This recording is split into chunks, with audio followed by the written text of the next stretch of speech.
Morning. Morning. Good afternoon. Good afternoon. Thank you, Andrew. Thanks everyone for joining us. Yesterday I received the Solicitor General's opinion on the matter of the validity of the appointment of former Prime Minister Morrison to multiple portfolios over 2020 and 2021.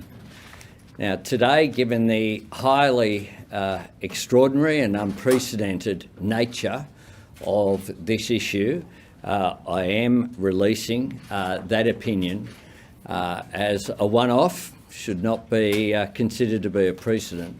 But very clearly, when we're talking about an issue of transparency and secrecy and accountability, then it was important that that opinion be released, which was released to you in time for you to consider it prior to this press conference, I note, as well. So it's released publicly for people watching at home on the pmc.gov.au website. In summary, the Solicitor General has concluded that Mr Morrison was validly appointed by the Governor-General to administer the various departments to which he was appointed, but it particularly considered the issue of the department for which of resources, because quite clearly we know that a decision was made on the PEP 11 project there, but the implications are there for the other appointments as well. The advice, though, is, I think, a very clear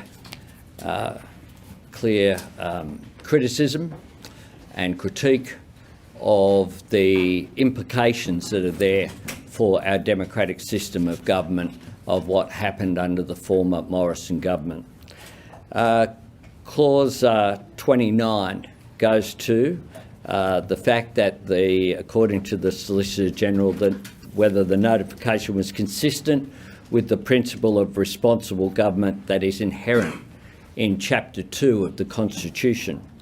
The constitutional implications of this, according to paragraph 33, go back to 1926. So it's not like they are new, they are well known. In paragraph 35 goes to the potential brief of House of Representatives practice, which is there in quotes, House of Rep practice.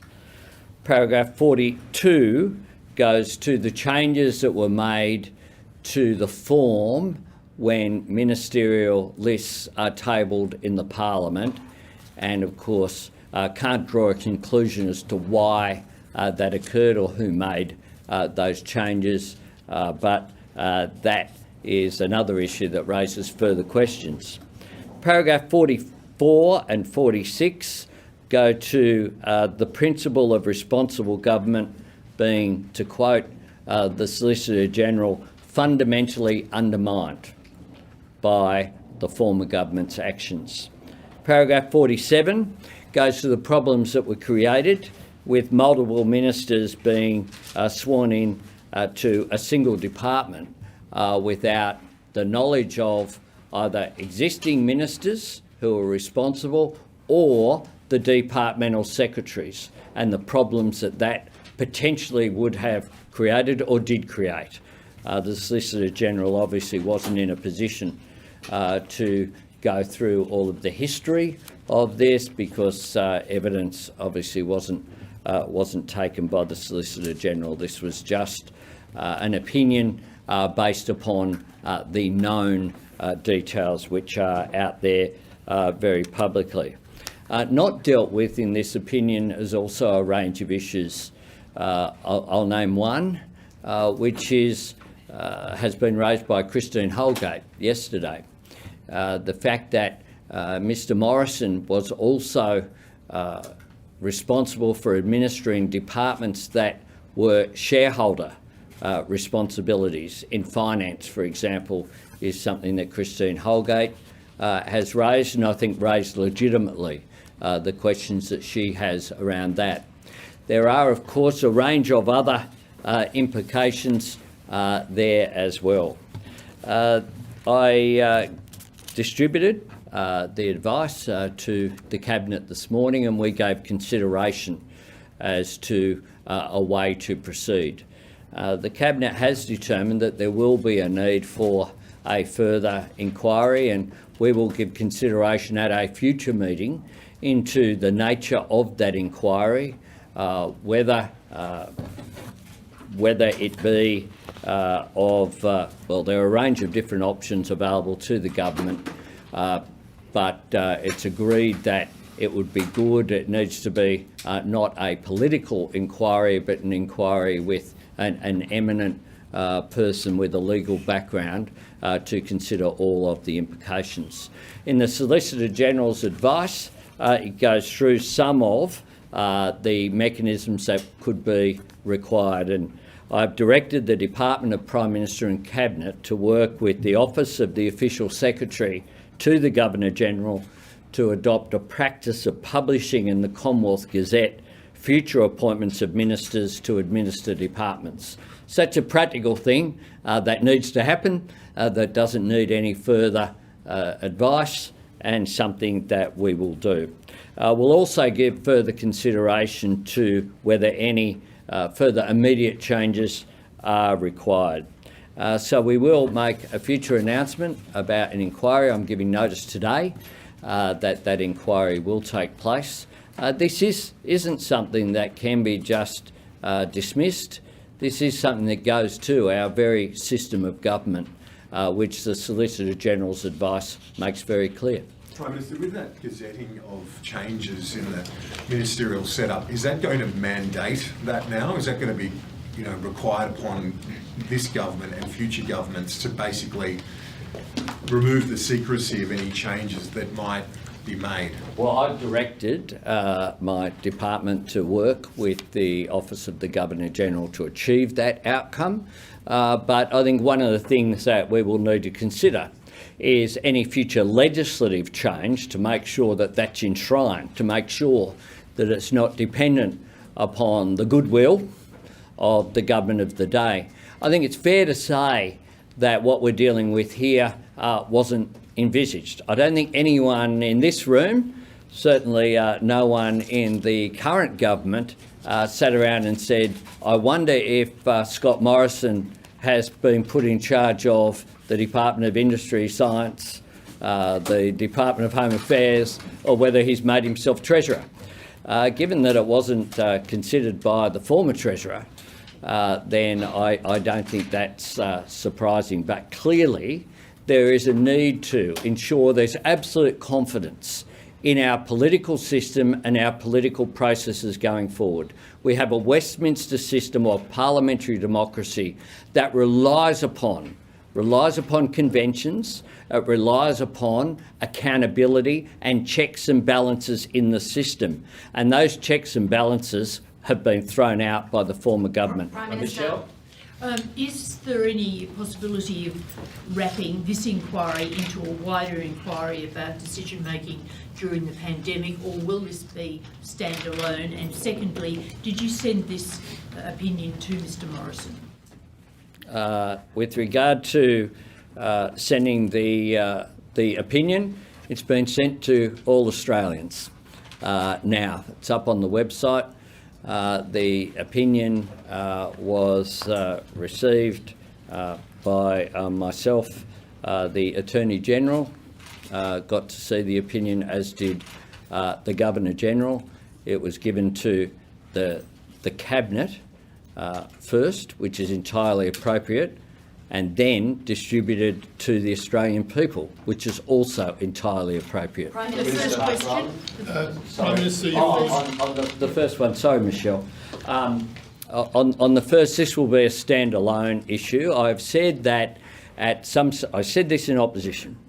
At some point in time, when we're confident that we're on the other side of the pandemic, there'll be a need to examine what went right, what went wrong, how issues could be improved in the future, and we'll give consideration to that at an appropriate later time. But I want this to be a quite expeditious inquiry. I don't want this to drag on. I want to get conclusions and then act on them. Mark and then Laura. The Deputy Prime Minister, Mr Miles, this morning said there should be severe consequences for Scott Morrison for what we now know is a breach of the principles of responsible government. What should those consequences be? Well, various people have expressed views. Karen Andrews has said that Mr Morrison should resign from Parliament. That, in my view, is a matter for Mr Morrison and his colleagues. Quite clearly, I think that Mr Morrison's behaviour was extraordinary, undermined our parliamentary democracy, and he does need to be held to account for it. Laura? Prime Minister, a couple of things. In the sense of the Parliament, in the same way you're looking at the changes to the gazetting, would you be looking to codify that ministry list because of all those asterisks that none of us knew existed?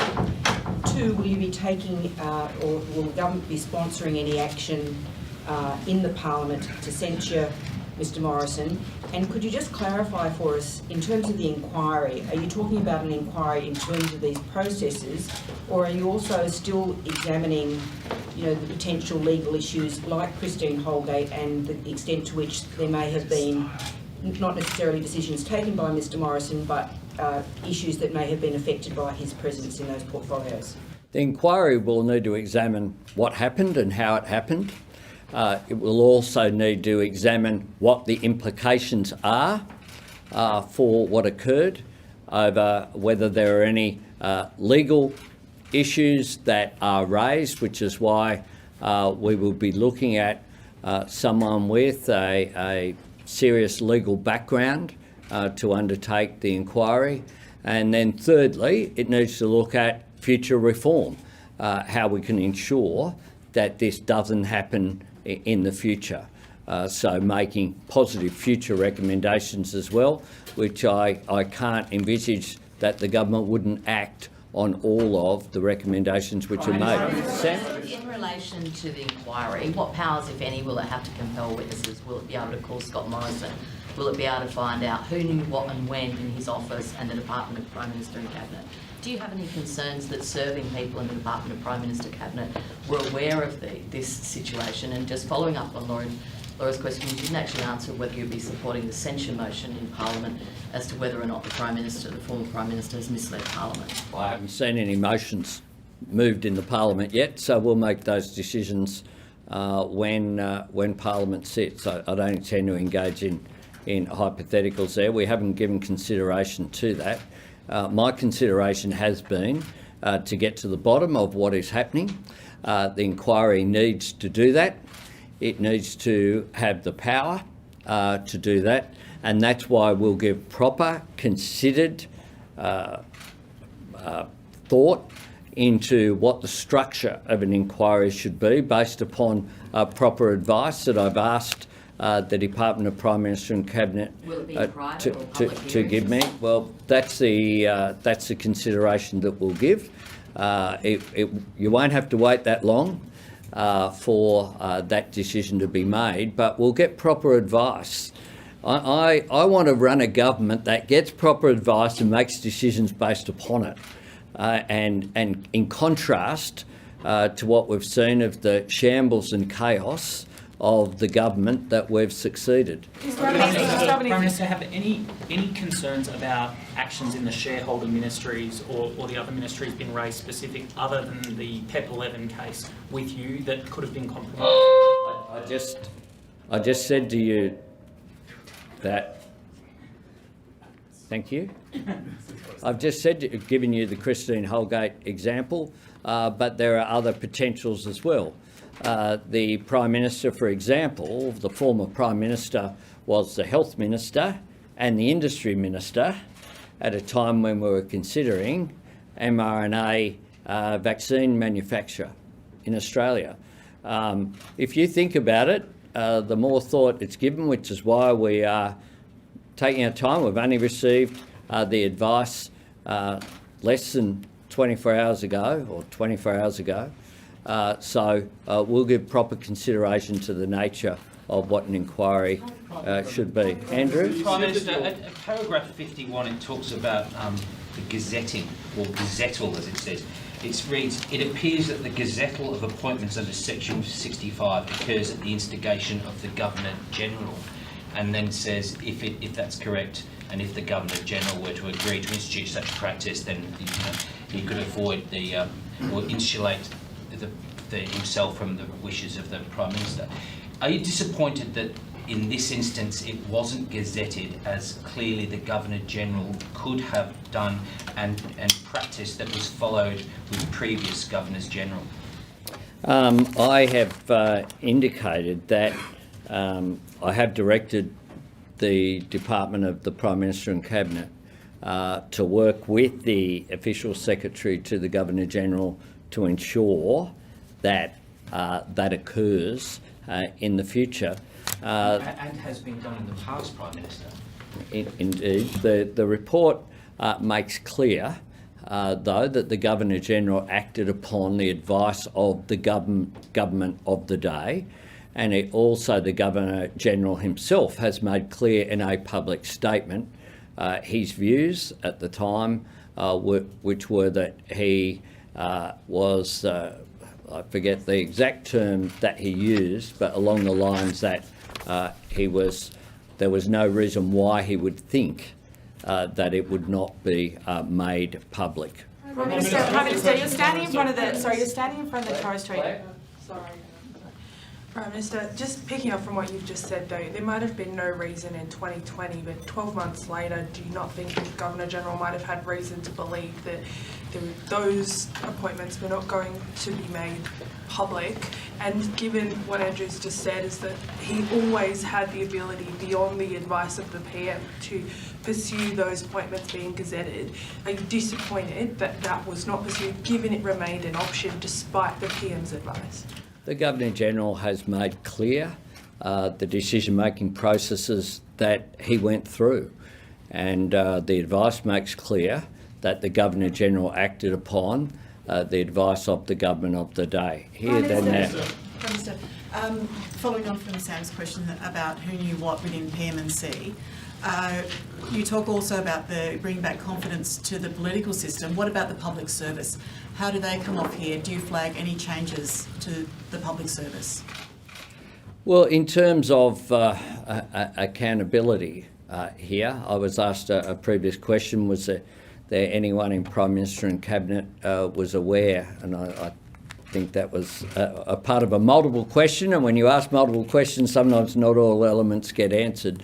There clearly were some people in the Department of Prime Minister and Cabinet who were aware.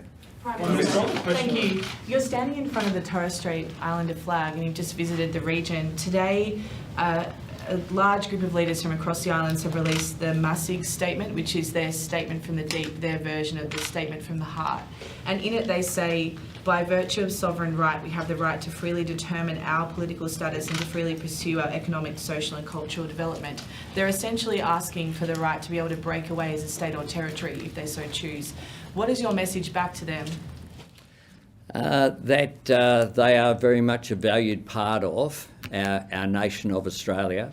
I met with the Torres Strait Regional Authority, which is made up of the representatives elected of all of the islands just last week, as well as people from the Northern Peninsula as well, where there's a large number of Torres Strait Islander peoples. What I got back from the Torres Strait Islander representatives unanimously was their support for a voice to Parliament, and their support for, as part of that, the recognition as in the Australian Constitution, our national birth certificate, of Aboriginal and Torres Strait Islander peoples. But that's a very serious question they're asking. Just following up on your on the answer to Claire's question, in terms of the future inquiry, will that examine the role of the Governor-General in this particular scenario, or do you feel he should be exempted? Well, the Governor-General's role has been examined here, and the Governor-General has made a very clear statement as from his perspective, he operated according to taking the advice of the government of the day, which is consistent with the responsibility of the Governor-General. Prime Minister, on your considerations of a broader inquiry, you said that your government would take advice. The Senate Committee on COVID-19 already recommended the government establish a Royal Commission into the national response to COVID-19. So there's some advice. What other advice will the government consider? What other advice is the government waiting for to call a Royal Commission? The fact that, no, be very clear, there are two issues. One is the advice about this issue of Scott Morrison being appointed to multiple ministries. We're waiting advice on that.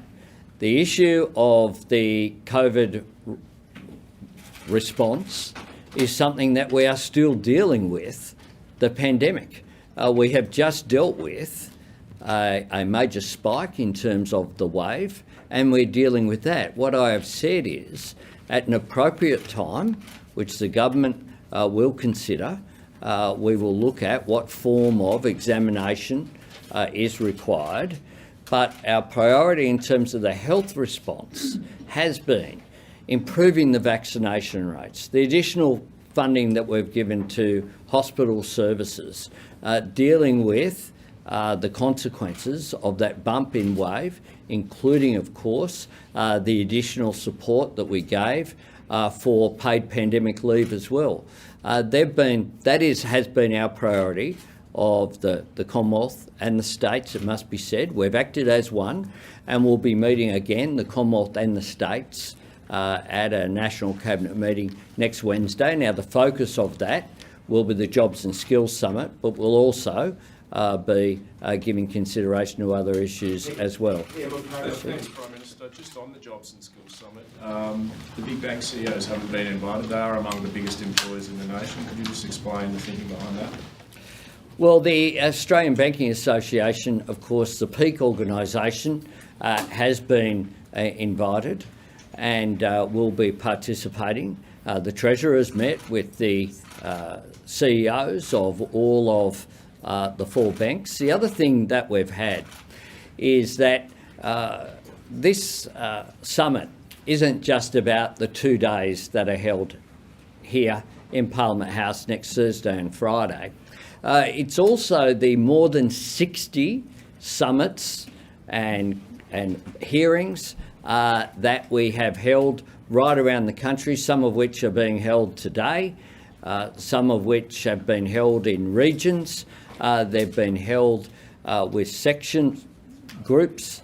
So, for example, I attended last week here in Parliament House the meeting convened by Bill Shorten about disabilities and people with disabilities and their employment and skills and opportunities to get into work and to advance. So there's a range of forums and opportunities for people to participate, and of course the financial sector will have a number of representatives. The truth is we could have 1,000 people here in Parliament House, and those 1,000 people would all have merit. There are some limits, so we've tried to make sure that it's a representative group. Stella, and then Prime Minister, thank you. Are you satisfied with the way the Governor-General conducted himself in this situation, despite questions around transparency? And when it comes to that inquiry that you flagged, would it investigate whether or not the Governor-General instructed Scott Morrison to make his portfolios public? The issue there is that the Governor-General, in the discussions that he has with the Prime Minister of the day, is not obligated. Normally, they would be discussions which are kept private. That is the protocol which is there. It's a matter for the Governor-General or for Mr Morrison whether there's any change to that. I'm not privy to that information, but the Governor-General has made that point clear in the statements that he's made, when he's also said that there was no reason why he would think it would not be made public. Now, I think there are implications in that statement by the Governor-General. On paragraph 42, I've put questions to Scott Morrison's office to see if they can get an explanation as to why that change was made. I haven't heard back. Have you had any advice from either your department or your office as to why that extra paragraph was inserted? And just secondly, to clarify with Laura Kieran's question, just so I'm clear, will the instruction be that all appointments that allow someone to administer a portfolio be gazetted? Yes. Yes to the latter. And to your first question, no is the answer. We're not aware of how that occurred, why that occurred, where the instruction occurred. Normally that list would be put together by I know with these things, by the Leader of the House's office was what was done previously in consultation with the Prime Minister's office. But that is one of the questions, because there was a change and the change was made around this time. Why it was made, it clearly had implications, as the Solicitor General points out, but they weren't picked up at the time by anybody. It's one of the reasons why we need more information, and there's a need for more transparency about how this occurred. Prime Minister, you've had the advice from your department now from the Solicitor General.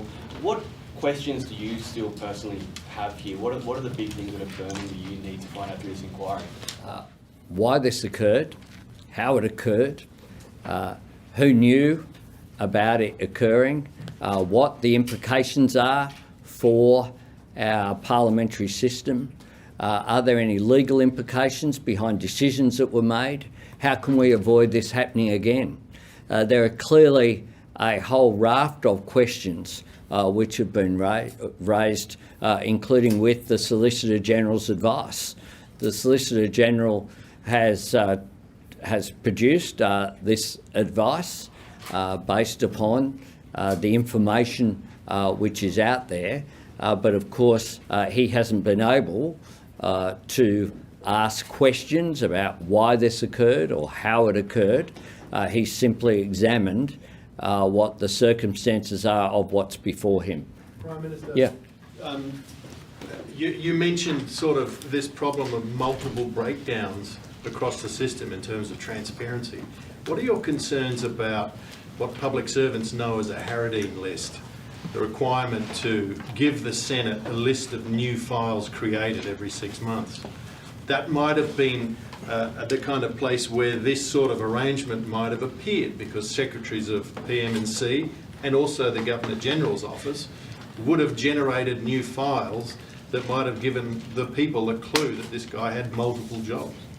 What we know is that there was no transparency here at all, and that according to Mr Morrison's own press conference last week, that I think from my perspective raised more questions than provided answers. He himself said that the interviews that he gave to the journalists from The Australian who are writing a book about Mr Morrison's time responding to the pandemic, that these were contemporaneous interviews that were given at the time that gave out the information about what were the first two of health and finance. We know that at that time there was no transparency, but we know that it was then added to as well, not just with the industry, science, resources and energy portfolio, which is a substantial one.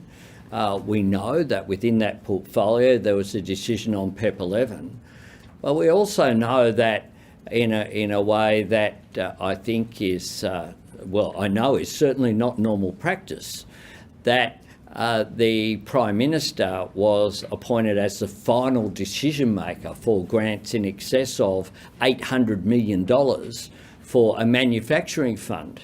Now that is also, in my view, something that is an issue for accountability. If you have a department that is looking at the processes and applications based upon merit in the industry portfolio, we're talking about taxpayers' funds here. We're also talking about taxpayer funds for private organisations that are for profit. So the implications of making political decisions in that area go to competition policy, go to not just who's getting the grants, but who's not getting the grants as well. And some of those decisions were advised through press release during the election campaign, but weren't contracted. Now, what are the implications behind the fact that Mr Morrison at the time wasn't just Prime Minister, but was also Industry Minister? There are a range of issues that are raised. And then, of course, we have the decision to make Mr Morrison also responsible as Treasurer and as Home Affairs Minister. As Home Affairs Minister, you also have some pretty serious responsibilities and indeed power to make decisions as a minister. And one of the things about the Westminster system of government and the cabinet system that is the basis of our parliamentary democracy is accountability, that ministers have specific powers conferred on them to make decisions that they have the capacity, because of that concentration and their responsibility, they should be experts in, and they should do it on its merits, whether that be immigration ministers making decisions about whether someone comes into the country or not, as occurred during the Djokovic issue, which also, of course, I'm not sure what the timetable there was with regard to Mr Morrison as well, because there's another dual issue. Or whether you're the Environment Minister or the Resources Minister has to view things on their merits. Now, we know that this is the subject of legal conjecture over the PEP 11 issue, but potentially there are other implications as well. And that goes to a use of taxpayer funds as well, and the potential implications to taxpayers of the structures that were established. Scott Morrison has apologised to those ministers whose duties were duplicated. Does he owe anyone else an apology? Scott Morrison owes the Australian people an apology for undermining our parliamentary democracy system of government that we have. Something that can't be taken for granted. And it's one thing to see this as an issue between him and Josh Frydenberg or other individuals. He misses the point here completely. This is about the Australian people. That's who, at the end of the day, we're accountable for. Mark Riley, last one. Yeah, on another subject, Prime Minister, what's your message to John Farnham and his family today as he undergoes cancer surgery? Oh, look, just all Australians love John Farnham, and we wish him all the best for him and his family at this time. It is a difficult news for people to have received this morning. John Farnham has been and continues to be a great Australian. He's not only provided entertainment for Australians over many decades, he also has been a contributor to the nation. When people need to raise money for bushfire recovery or for anything else, John Farnham is always there, and Australians' thoughts are with John Farnham and his family today. Thanks very much.